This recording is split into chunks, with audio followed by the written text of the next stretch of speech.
Hyperhidrosis, also called excessive sweating, is a disease where people suffer because they sweat a lot more than what is normal. Even when there is no heat, the body continues to produce and emit sweat. This makes these people perspire a lot, even in situations when there is no reason to.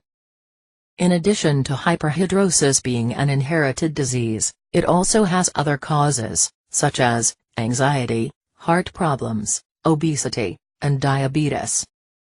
The only common symptom of hyperhidrosis is excessive sweating, which can appear anywhere on the body.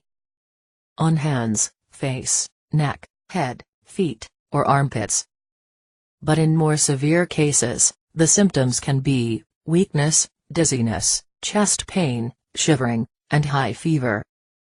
If hyperhidrosis is not treated in the right way, it can cause bad smell, strong skin inflammations, and infections in areas where the sweat happens.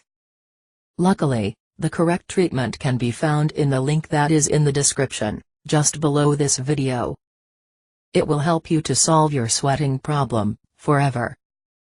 If you liked this video, click on like below, and subscribe to the channel. Get well, and good luck.